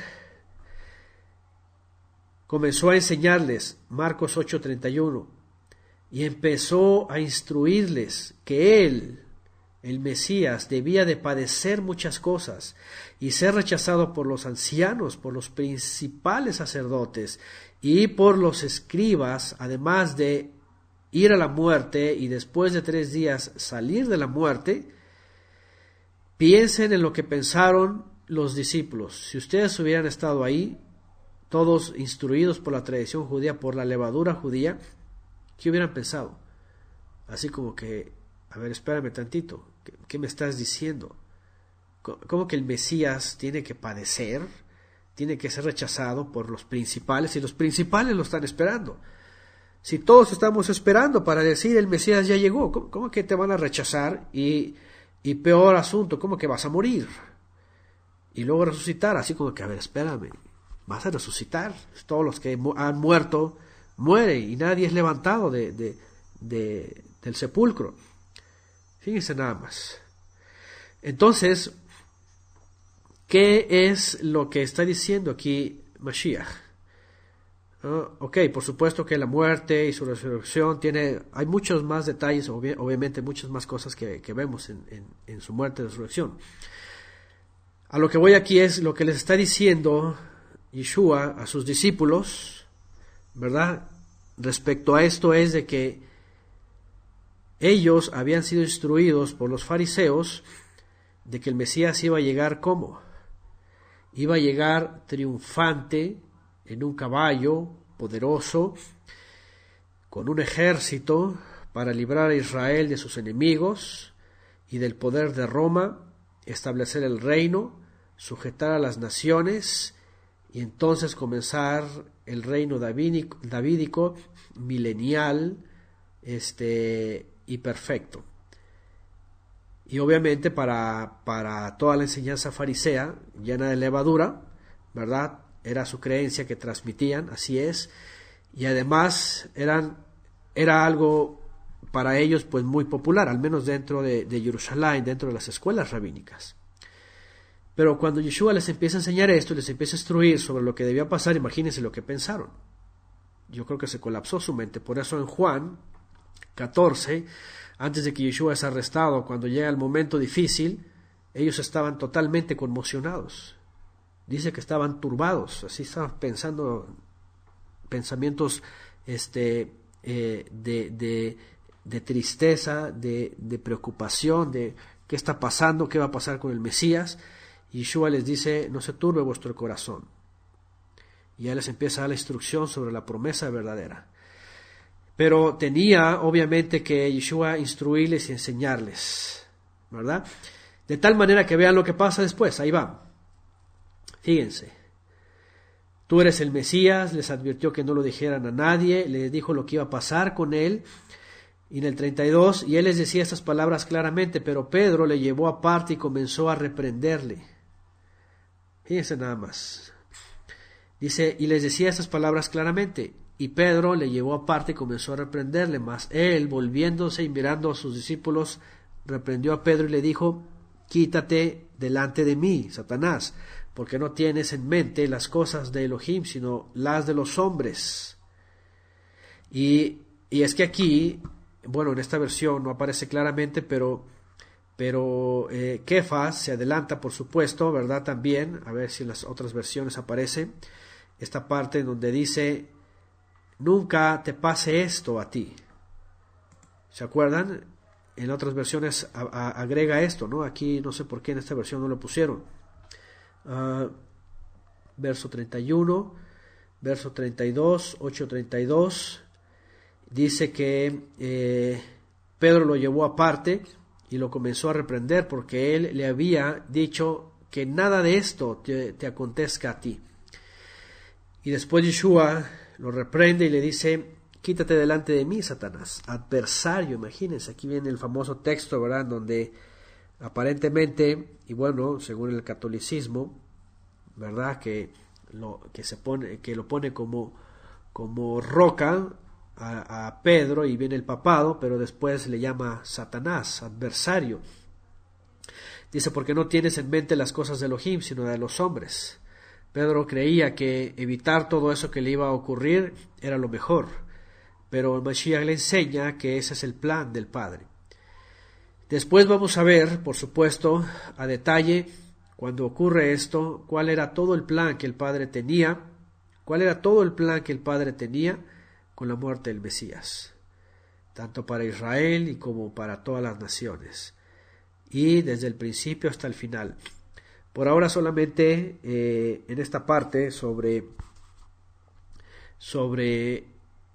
qué es lo que ellos esperaban, cuando Pedro dice, nunca de esto te acontezca a ti, creyendo así como que pues tú eres el Mesías, ¿cómo te va a acontecer esto?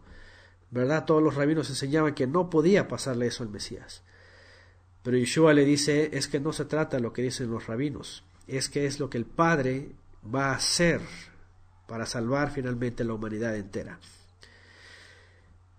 Y en el 34 dice, llamando a la multitud y a sus discípulos les dijo, si alguno quiere seguirme, niéguese a sí mismo, tome su madero y sígame. Ajá. Ok, continuamos. Entonces dice, ahora, por otro lado, aparte, también aquí los desafía. Les desafía, ¿saben qué?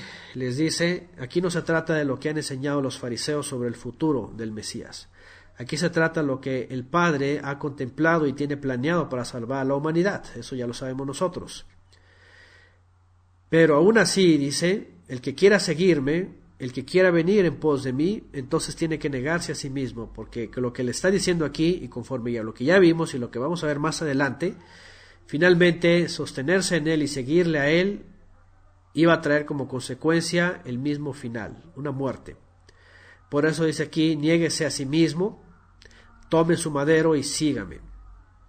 Tomar un etz o un árbol, ¿verdad? Un tronco, en el contexto del primer siglo era como decir, por decirlo, compre su ataúd. Es como si dijéramos hoy día, el que quiera seguir al Mesías, pues ya tenga listo su ataúd, por decirlo, ¿no? O su sepulcro. El que quiera seguir al Mesías, de una vez compre su sepulcro. En un sentido, como dice, ¿saben qué? Su destino va a ser morir, porque el que siga al Mesías va a echarse a todo el mundo encima. Entonces, esa es la expresión que Yeshua usaba en el primer siglo. Dice, porque el que quiera salvar su vida la va a perder, también ya vimos esto, pero el que pierda su vida por causa de mí y de la buena nueva, entonces la va a salvar. Pues ¿de qué le sirve a un hombre ganarse el mundo entero y perder su alma? Pues ¿qué dará un hombre a cambio de su alma? Porque cualquiera que se avergüence de mí y de mis palabras en esta generación adúltera y pecadora, el Hijo del Hombre también se avergonzará de él cuando venga en la majestad de su Padre con los santos kedoshim de él. Y bueno, para concluir, al final, Yeshua pues les enseña la revelación. El ungido del Padre tenía que cumplir la agenda y los planes del Padre cuando él tenía que morir, el Mesías, resucitar a los muertos y cumplir su obra, por supuesto, que lo vamos más adelante, todo lo que significa y todo lo relacionado a las festividades también, como se ha mencionado por aquí. Pero ellos no lo entendían, ellos querían evitarlo, y Yeshua enseña que es de Satanás todo lo que se contrapone a la voluntad del Padre hacia el futuro.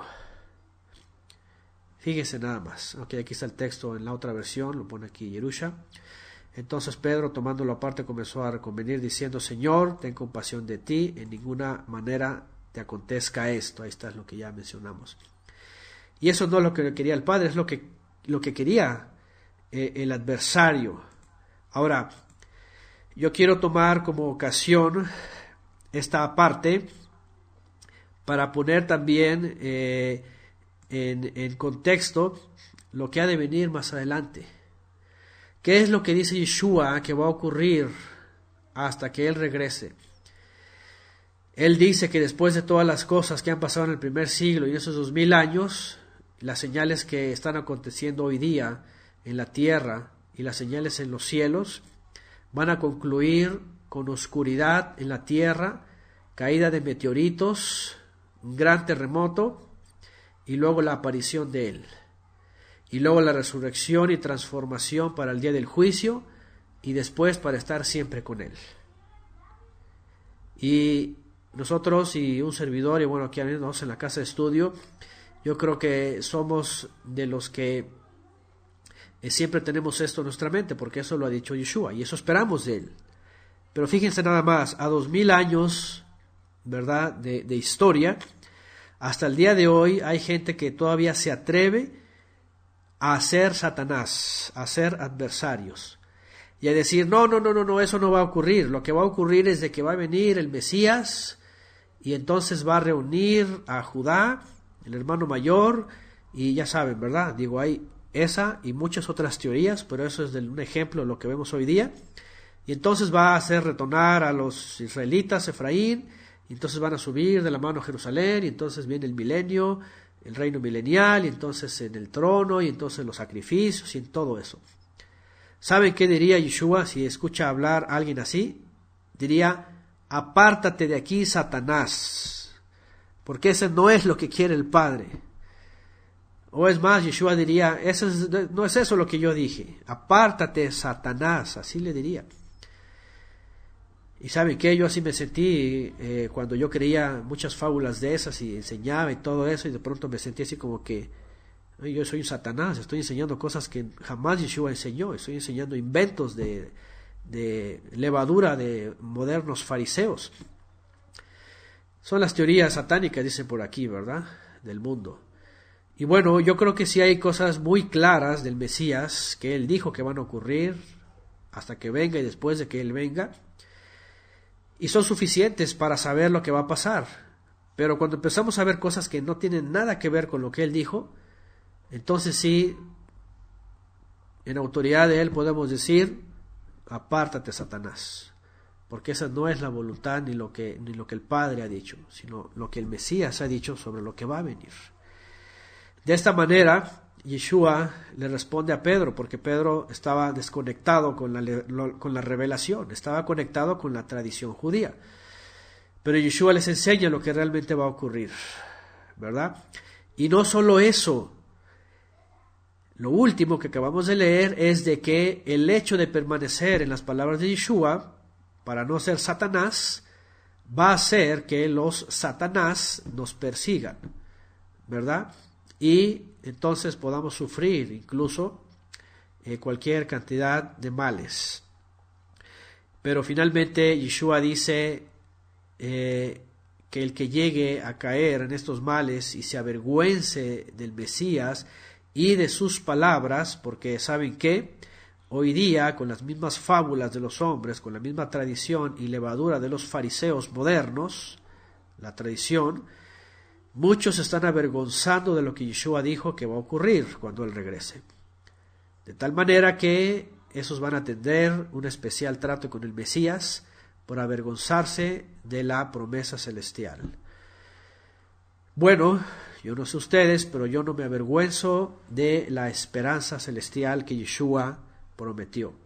La esperanza en la que tenían los discípulos, yo la tengo. Y bueno, si alguien viene a tratar de ridiculizar eso y creer que lo que se espera es la esperanza tradicional talmúdica, pues yo de eso sí me avergonzaría. Y yo sí califico eso como apártate, Satanás, porque esa no es la voluntad del Eterno. La voluntad del Eterno es en el Mesías Yeshua. No hay otra voluntad. De tal manera pues que todo lo demás es la intervención de Satanás. Y este es un parámetro para poder aplicar todas las demás cosas. Como hemos hablado en otras ocasiones, por ejemplo el Shabbat. Cuando alguien viene, no, es que es el domingo, apártate, Satanás, porque esa no es la voluntad del Eterno. Si estamos en las festividades, no, es que el Año Nuevo y Navidad, apártate, Satanás, porque esa no es la voluntad del Eterno. La voluntad del Eterno acá está en la Escritura. Y muchas cosas así, ¿verdad?, que podríamos decir cuál es la voluntad del Padre y cuál es la voluntad que Satanás ha inventado. Y bueno, palabras de Yeshua que instruyen, enseñan, que nos dan principios y finalmente que nos dan revelación también para el día de su regreso.